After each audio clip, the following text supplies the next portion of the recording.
সুপ্রিয় দর্শক, আসসালামু আলাইকুম। টিএনএন টিভি 24 থেকে সাথে আছি নাফিজ আশরাফ। সন্ত্রাসের গডফাদার খ্যাত শামীম ওসমানের পরিকল্পনা ও নির্দেশে নারায়ণগঞ্জে 5 মেধাবী সন্তানকে হত্যা করেছে তারই পরিবারের সদস্য। একটি হত্যারও বিচার হয়নি এখন পর্যন্ত। মেধাবী কিশোর তানভীর মোহাম্মদ তকিকে 2013 সালে, আশিকুর রহমান চঞ্চলকে 2012 সালে হত্যা করে দুর্বৃত্তরা। এক যুগেরও বেশি সময় অতিবাহিত হলেও আলোচিত হত্যাগুলোর একটিরও বিচার হয়নি। এর প্রধান কারণ খুনি পরিবার সরকারের ছত্রছায়ায় ছিল। দুর্বৃত্তরা নির্মম নির্যাতন করে তাদের হত্যা করে লাশ ফেলে দেয় শীতলক্ষ্যা নদীতে, এমনই অভিযোগ বক্তা এবং পরিবারের।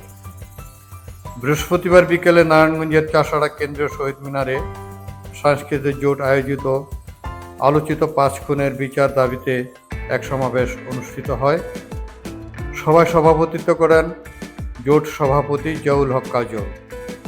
বক্তব্য রাখেন লেখক, সাংস্কৃতিক ব্যক্তিত্ব, নিহত তকির বাবা রফিউর রাব্বি, নারায়ণগঞ্জ নাগরিক কমিটির নেতা অ্যাডভোকেট এবি সিদ্দিক, সিপিবির জেলা সভাপতি হাফিজুল ইসলাম, নারায়ণগঞ্জ সাংস্কৃতিক জোটের সাবেক সভাপতি ভবানী শঙ্কর রায়, গণসংহতির জেলা সমন্বয়ক তরিকুল ইসলাম সহ বিভিন্ন সংগঠনের নেতৃবৃন্দ। আমরা জানি যে নারায়ণগঞ্জে আমাদের কি পরিস্থিতি, কি পরিবেশের মধ্যে আমরা ছিলাম। জগদ্দল পাথরের মতো এই ওসমান পরিবার আমাদের নারায়ণগঞ্জের ঘাড়ে চেপে বসেছিল এবং এই পরিবারটাকে নৃশংস সমস্ত কর্মকাণ্ড পরিচালনার জন্য সহযোগিতা করেছে প্রশাসন, সরকার। যেই আজমেরী ওসমান তকি সহ এখানে যে আমরা ছবিগুলো দেখছি তাদেরকে খুন করেছে, সেই আজমেরী ওসমানের তারা গ্রেপ্তার তো দূরের কথা, বিভিন্ন সময় তাকে সহযোগিতা করেছে। কেন করেছে? এই পুলিশ প্রশাসনের লোকজন তারা মনে করেছে ওসমান পরিবারের সাথে থেকে এখানে টাকা কামানো তাদের উদ্দেশ্য এবং তারা সেই কাজটি করেছে। আজকে যে বিষয়টি বলতে চাই, আমরা শুনছি যে শামীম ওসমান পরিবার সহ বিদেশে পালিয়ে গেছে। কোন কোন সূত্রে আমরা শুনছি এখনো পর্যন্ত বর্ডার ক্রস করতে পারে নাই। আমরা সরকারের কাছে বলে রাখতে চাই, আজকে সরকার একটি শপথ গ্রহণ করবে, তত্ত্বাবধায়ক সরকার বা অন্তর্বর্তীকালীন সরকার। সেনাবাহিনীর প্রধানকে আমরা বলে রাখতে চাই, যদি দেশের বাইরে গিয়ে না থাকে কোনোভাবেই যাতে আর বের হতে না পারে সেই ব্যবস্থা আপনারা করবেন। পরবর্তীতে যদি বের হয় আমরা তো অবশ্যই খবর পাবো, সমস্ত দায় দায়িত্ব আপনাদের নিতে হবে। কারণ যেই শেখ হাসিনা অসংখ্য হত্যাকাণ্ডের খুনি হিসেবে পরিচিত, চিহ্নিত, আপনারা ইতিমধ্যেই তাকে দেশ থেকে পালানোর সুযোগ দিয়ে আপনারা অপরাধ করেছেন, আপনারা জঘন্য অন্যায় করেছেন, তাকে শাস্তির আওতায় আনা থেকে আপনারা বিরত রেখেছেন। তাই আপনাদের হুঁশিয়ারি করে দিতে চাই, আপনারা পরবর্তীতে যা করবেন হিসাব করে করবেন। জনগণের বিরুদ্ধে গিয়ে কোনো অবস্থান গ্রহণ করবেন না। আমরা যে বিষয়টি লক্ষ্য করছি, এই যে বিভিন্ন সেক্টরগুলো আওয়ামী লীগ এবং ওসমান পরিবারের তারা দখল করেছিল, ইতিমধ্যে বিভিন্ন বিএনপির লোকজন এই হাট, ঘাট, মাঠ, পরিবহন ইত্যাদি ইত্যাদি তারা দখল করা শুরু করেছে। আপনারা কি মনে করেন? আমি বিএনপির নেতৃবৃন্দকে সেখানে বলতে চাই, এদেরকে সামাল দেন। শেখ হাসিনার পরিণতি দেখেন, আবার বাংলাদেশকে সেই জায়গায় নিয়ে যাওয়ার চেষ্টা করবেন না। যারা আজকে সেখানে বিভিন্ন জায়গায় ভাঙচুর করছেন তাদেরকে বলতে চাই, মনে রাখবেন,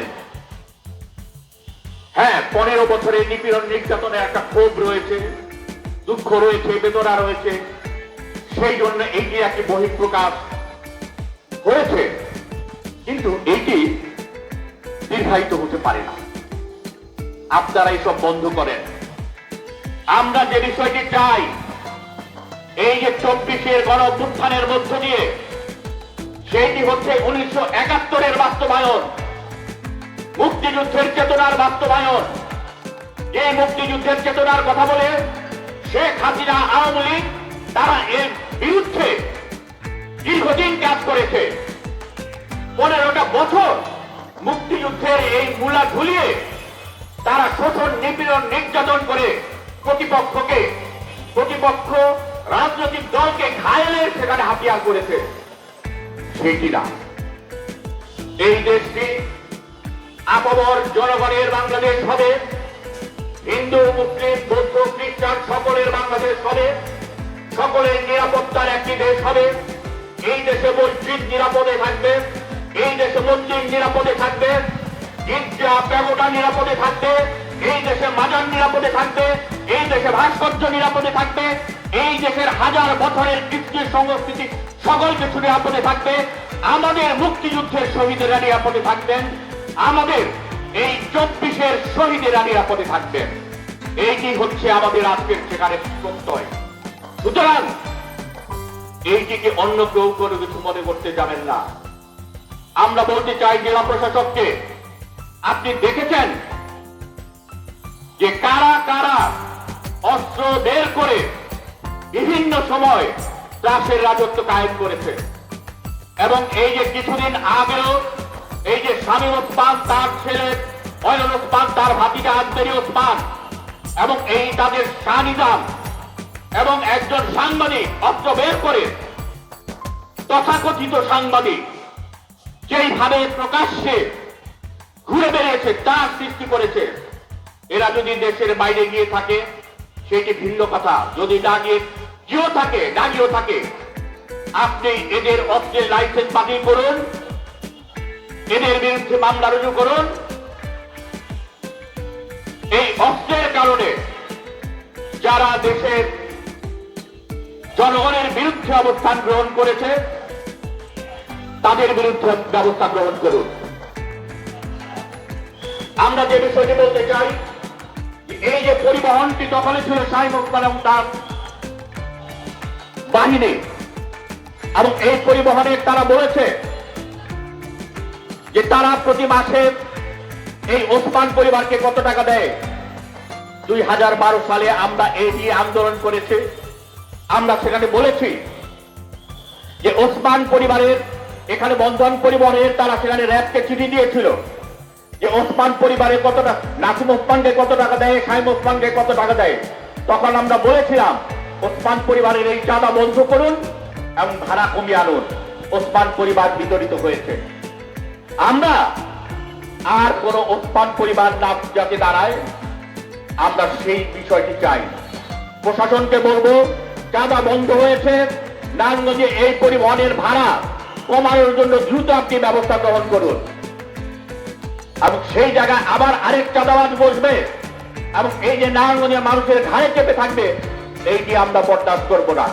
আমরা আজকে এই বিষয়টি আপনাকে আমরা সতর্ক করে দিতে চাই। আমরা যে বিষয়টি বলতে চাই, এই যে ছবিগুলো দেখছেন আপনারা, আশিক, চঞ্চল, বুলু, মিঠু, এদেরকে হত্যা করা হয়েছে এবং এই হত্যাকাণ্ডের মামলায় কোথাও ওসমান পরিবারের আজমেরী ওসমানের কারণ নাম নাই।